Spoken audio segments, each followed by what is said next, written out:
¿Qué tal, amigos? Que estén muy bien. Hoy quisiera conversar un poco sobre el tema de la libertad de prensa, que me parece son importantes de eh, invocar en estos momentos por los que hemos atravesado. Y yo no creo que sea un fenómeno relativamente reciente, sino que viene más o menos, yo calculo, desde el mes de septiembre del año 2021, en donde se produjo un evento de proporciones muy graves en Costa Rica, que fue denunciada por el diputado Cruzan en el libro que tituló bajo el denominativo de Golpe de Estado en Costa Rica. En entrevistas posteriores, el presidente Alvarado mencionó que justamente en septiembre y en esas manifestaciones, notablemente en las manifestaciones que se dieron en Quepos, aquella coalición entre José Miguel Corrales y Célimo Guido, con grandes manifestaciones populares, que finalmente terminaron mal, digamos, terminaron en situaciones violentas, y en aquella unidad entre la UCAEP,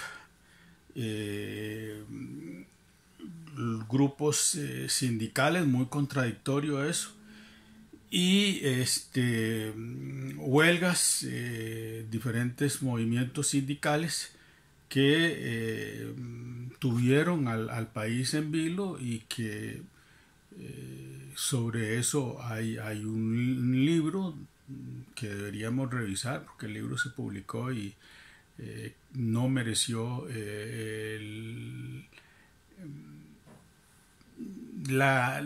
análisis de prensa ni el análisis de situación en los medios periodísticos. Y creo entonces que esa situación merece que hoy día, un día como hoy, podamos hablar del tema de la libertad de prensa, partiendo de que la libertad es la facultad de cada persona para elegir la manera de responder a sus actuaciones cotidianas. Por lo tanto, la libertad de prensa debe ser vista como la transmisión de información veraz. La libertad de prensa, evidentemente, que nos evoca la búsqueda de pensamiento creativo, y ese pensamiento creativo debe llevar a fortalecer la cultura de una sociedad, del grupo humano. Por eso todos buscamos informarnos, por eso todos buscamos vivir sabiendo los eventos que están aconteciendo día con día. Los medios de comunicación, sean escritos, radiofónicos o televisivos, deben buscar potenciar el pensamiento creativo. En esa búsqueda, bajo todos los recursos, debe recurrir a contrastar ideas. Y esto a mí me parece que es importante. Contrastar es fundamental. ¿Qué quiero decir con eso? Que los eventos hoy día, sobre todo en los últimos tiempos, muy propios de la época que vivimos, que algunos denominan la modernidad, tienden a producirse interpretaciones diversas. La labor periodística es esa capacidad de poder convocar a los representantes de los grupos que forman opiniones diversas a dialogar para entender los hechos, los eventos y las situaciones que son noticiosas. Esa es una labor que por eso digo yo que el pensamiento creativo de la prensa es fundamental. Y sí quiero decir que es un elemento que no ha estado presente hace mucho tiempo en la prensa costarricense, en donde de manera deliberada se da una única versión de la forma en que lo interpreta. Y eso ahí sí no podría afirmar si el dueño del medio supondría que es una persona talentosa, y necesariamente los dueños de los periódicos no son personas talentosas en Costa Rica, o son sociedades anónimas diversas, hay una multiplicidad de personas. Creo que en este caso corresponde mucho más al director del medio, que es el que puede, digamos, escribir los editoriales, que el editorial es el punto de vista de ese medio sobre un determinado tema. Entonces yo sí invoco a que esa búsqueda de pensamiento creativa sea fundamental en la noticia en Costa Rica. Y es algo que nos ha estado faltando, y por lo tanto la búsqueda de la verdad no es necesariamente recurrir a los llamados científicos. Hoy día la verdad de los eventos puede provenir de muchos sectores sociales, evidentemente incluidos aquellos que están en centros de pensamiento especializado, pero el ciudadano que yo llamaría común y corriente también forma parte de esa verdad, y también puede aportar, y la ciencia lo sabe, a entender y a buscar las causas de los eventos. Por eso es que lo podemos ver con alguna frecuencia en los grandes medios internacionales.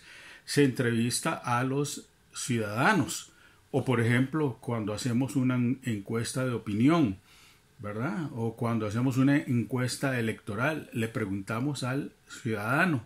¿Por qué? Bueno, porque el ciudadano es el que va a tomar la decisión. Pero salvo eventos muy puntuales, pocas veces la prensa va a buscar la voz del ciudadano. Y eso nos habla de un estilo de prensa costarricense que viene siendo cada vez mucho más conflictiva con los poderes constituidos. Digamos que en el presente el conflicto tiene que ver con la elección de don Rodrigo Chávez. Por alguna razón, los dueños de los medios más importantes que informan en Costa Rica, que son personas físicas reales y que forman parte de nuestra sociedad y que están en grupos políticos, todos ellos opositores al partido que llevó a Rodrigo Chávez al poder. Y no van tanto contra el partido, porque las críticas no son contra el Partido Social Democrático, las críticas son contra la persona concreta de don Rodrigo. Y hoy día yo sumaría que las críticas van a dos personas del partido directamente, que son a doña Pilar Cisneros, que nos representa como jefa de fracción del partido en la Asamblea Legislativa, y a Rodrigo Chávez, que es el presidente en ejercicio en la República de Costa Rica. Y ese tema a mí sí me preocupa, porque si por ejemplo estaba revisando documentos, por ejemplo, si uno ve, digamos, los 5 medios de comunicación más importantes, que esos 5 medios de comunicación fueron los que absorbieron los pagos más elevados de la campaña política del Partido Liberación Nacional. Esos medios son Repretel, Canal 7, Costa Rica Hoy, El Observador,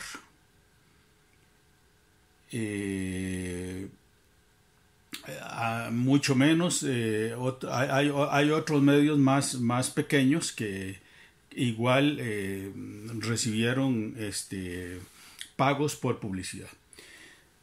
Entonces hay un compromiso de esos medios con el Partido de Liberación Nacional, y el compromiso los llevó a involucrarse de la venta de un servicio a querer formar parte del Partido de Liberación Nacional. ¿Y por qué digo eso? Bueno, por ejemplo, un medio como El Observador, que es propiedad de la familia Álvarez Raventós, que tiene una diputada en la Asamblea Legislativa electa por la provincia de San José, la hija de Antonio y doña Nuria. Ellos crearon un medio digital, El Observador, que hacía encuestas y que se publica. El diario CR Hoy, Costa Rica Hoy, el dueño es Baruch.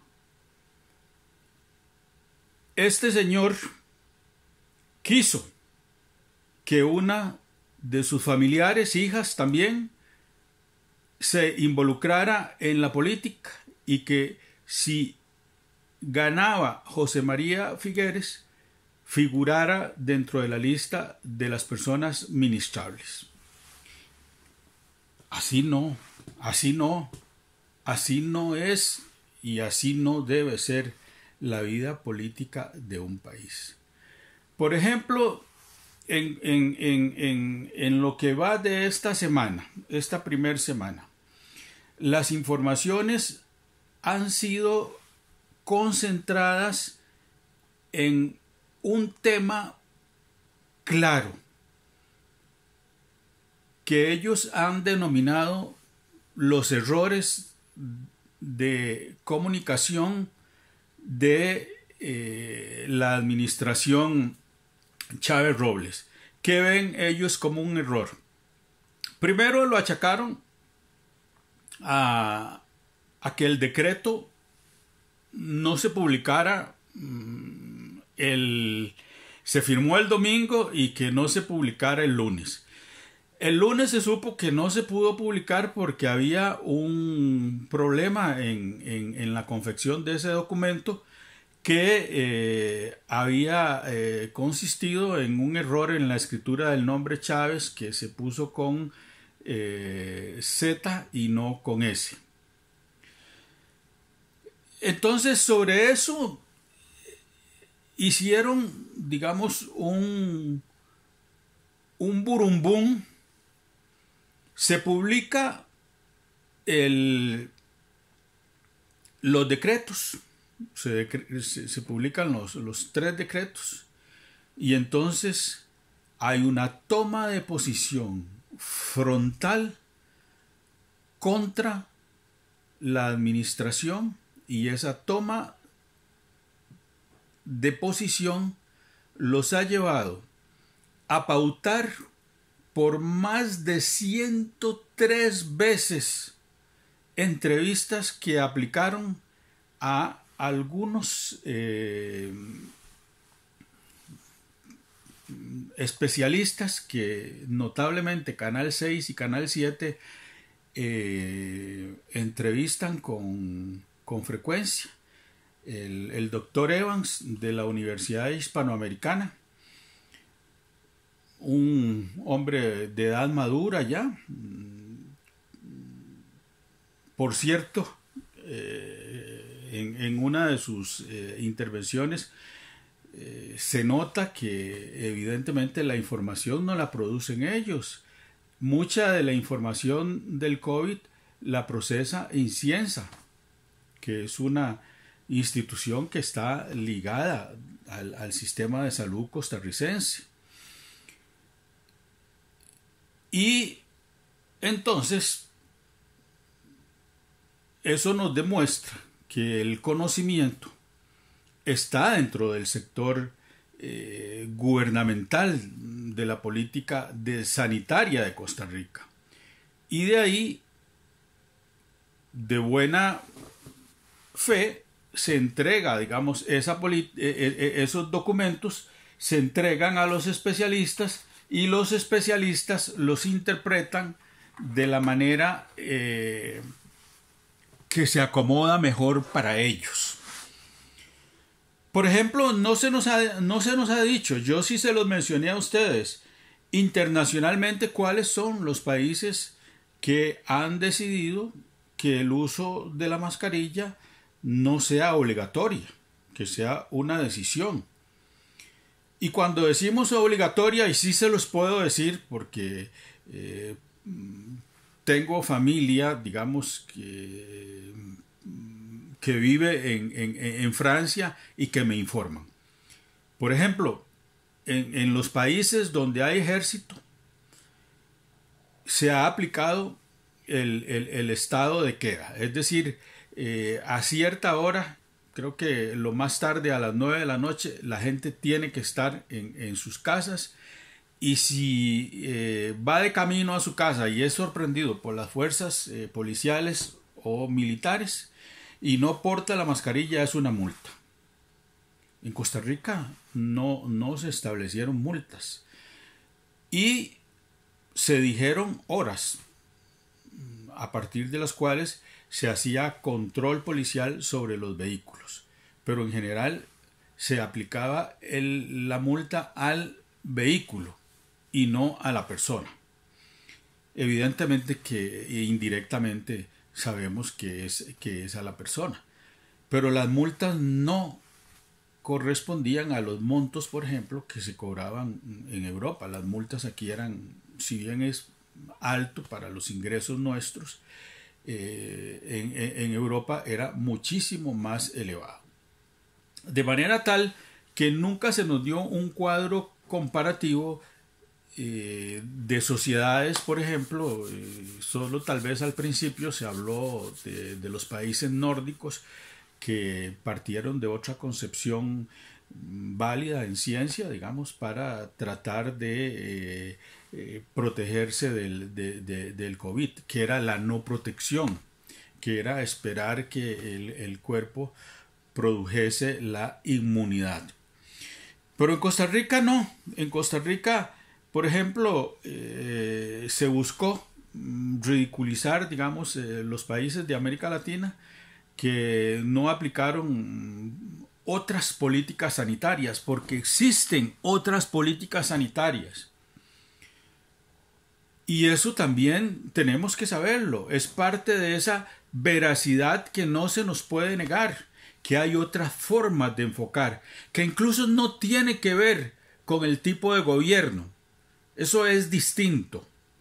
Eso es distinto. Estoy hablando de tratamientos basados en concepciones científicas que se aplican y que se aplicaron, por ejemplo, en otros países, que luego se dieron cuenta de que no había producido los resultados esperados para ellos el no aplicar medidas, y entonces se empezaron a aplicar medidas una vez que se inventó la vacunación. Los países han aceptado la vacunación, aunque eso no nos lo han dicho también con claridad. La vacuna no es una vacuna inmunizante. Es decir, no es, por ejemplo, como en la pandemia, digamos, de la poliomielitis. La vacuna de la poliomielitis nos protegía y nos protege aún a los que nacimos en el año 53, que fue el periodo, digamos, de auge de esa pandemia que produjo mucha mortalidad infantil y que produjo también muchas lesiones en las extremidades a muchos niños que ya hoy son adultos mayores. Pero la vacuna contra el COVID de todas las fabricantes, que se hizo con una nueva tecnología científica, no logró ese poder de inmunización. Entonces nos vacunamos una primera dosis y siempre se nos dijo que iban a ser 2 dosis, eso estamos claros, que iban a ser 2 dosis. Nos vacunamos con la doble dosis y sin embargo después se mencionó la necesidad de una tercera dosis y hoy día se habla de una cuarta dosis, de la cual, por cierto, don Rodrigo Chávez ya se vacunó. Entonces la prensa ha tomado ese tema y lo ha convertido, digamos, en una noticia que se devuelve contra el Poder Ejecutivo, notablemente contra don Rodrigo Chávez, y entonces se dice que el decreto habla de la no vacunación, y eso no es cierto, no es cierto. Lo que se dice es que no es obligatoria. Pero yo les daba datos, y datos que vienen justamente de instituciones como INCIENSA. En Costa Rica sobrepasamos el 70%, que es una cifra, digamos, que los epidemiólogos consideran como una cifra robusta para lograr, digamos, lo que se llama inmunidad de rebaño, que es la inmunidad que produce la colectividad humana ante las pandemias.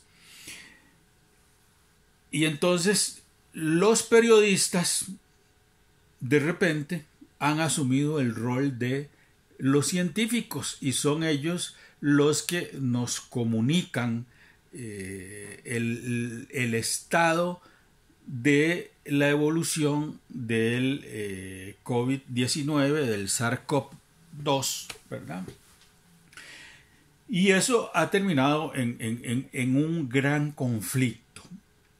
Y vuelvo al principio. Si yo uno ese gran conflicto con el conflicto de septiembre del 2021, vean que hablamos de que estuvimos, y así lo escribió Cruikshank en su libro, muy cerca de un golpe de Estado. Es decir, en este país hay grupos ultraconservadores que están pensando en romper la estabilidad política de Costa Rica. Y les voy a decir algo que ha sido fundamental esta semana y que para muchos ha pasado desapercibido y que la prensa incluso no le dio la importancia que eso merece. El presidente de la República decidió reunirse con los líderes sindicales de todos los sindicatos del país, conversar con ellos, conversar sobre el proyecto, digamos, que más afectación podría producir sobre el sector público costarricense, que es la Ley Marco de Empleo Público. Y don Rodrigo atendió en la Casa Presidencial a los líderes sindicales y afortunadamente la respuesta de los líderes sindicales ha sido positiva. En este momento la palabra huelga no se ha manifestado. Se habla de conversar, de la necesidad de revisar esa ley que fue aprobada, que debería entonces volverse a llevar al Congreso para ser sometida a reformas de acuerdo a lo que convengan entre los grupos sociales que van a conversar, donde me imagino tendrán que estar presentes los jefes de fracción. Pero igual, por ejemplo, de los aumentos de la gasolina se ha hablado, pero no se ha dicho la verdad. Hoy, por ejemplo, decía, Recope se quiere lavar la cara y entonces le tira a Arecep que sea la que maneje los precios de los combustibles. Pero sobre estos temas hay muchas opciones. Hay muchas opciones, como pudo ser la que tuvimos en algún momento, volver a entregar y abrir, digamos, la distribución de la gasolina a las empresas privadas. Y entonces aquí funcionaron las distribuidoras, que nosotros llamamos estaciones de servicio, que nosotros llamamos bombas. Funcionaron grandes empresas internacionales. Esa es una opción y no está descartada. O está la otra opción, que es la reparación de la refinadora en Limón, que sufrió, dejó de trabajar porque sufrió un incendio de enormes magnitudes que paralizó, digamos, la actividad de la refinadora. Porque vean ustedes que Recope se llama Refinería Costarricense de Petróleo, pero nosotros ya no refinamos petróleo, nosotros lo compramos. Ese sería un tema, sería otro tema para conversar, pero la prensa carece de la visión histórica, porque están concentrados en crear conflicto, en unirse a las fuerzas que adversan al gobierno, para crear inconfort en la ciudadanía, para crear inestabilidad y para estarnos asustando con que viene aumento en la gasolina. Ese tema, por ejemplo, ha estado en la prensa escondido y lo usan como un recurso para asustar nuestros escuálidos bolsillos. Y muchas veces se entra en contradicción. Por ejemplo, veía el otro día que Ignacio Santos, por ejemplo, con una gran sonrisa, anunciaba que para diciembre la Municipalidad de San José había aprobado la realización de los eventos festivos que se realizan en esa época. Pero si 5 minutos antes venía hablando en contra del decreto sobre las mascarillas de esta administración, entonces, ¿cómo vamos a estar llamando a ese tipo de eventos si no sabemos qué va a pasar en esta quinta oleada de esta nueva variedad que ya está en Costa Rica y que ha empezado a subir un poco las cifras de contagio? Vean ustedes las contradicciones de los que nos dan información. Nos dicen por un lado una cosa y por otro, pensando, y no a tan largo plazo, porque ya nos hemos comido 5 meses de este año, ¿verdad? Y ya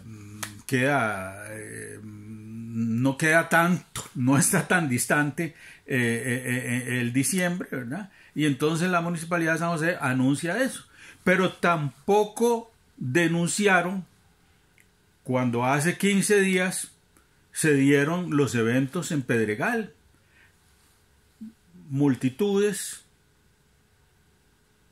sin ninguna protección, sin mascarilla, expuestas a las grandes concentraciones de población, al licor y actividades conexas.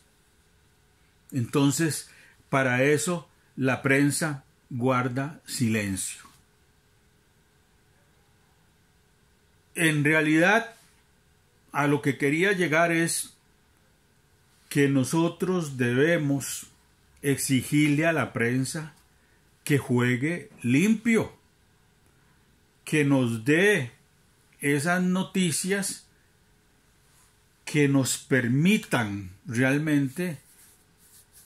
Y yo lo recuerdo muy bien cuando estaba en el colegio, pero cuando estaba en la escuela, que muchas veces las noticias de la radio, la televisión era un medio más selectivo, pero incluso algunas noticias de los medios pudiesen ser discutidas en clase. El profesor nos decía, escuchen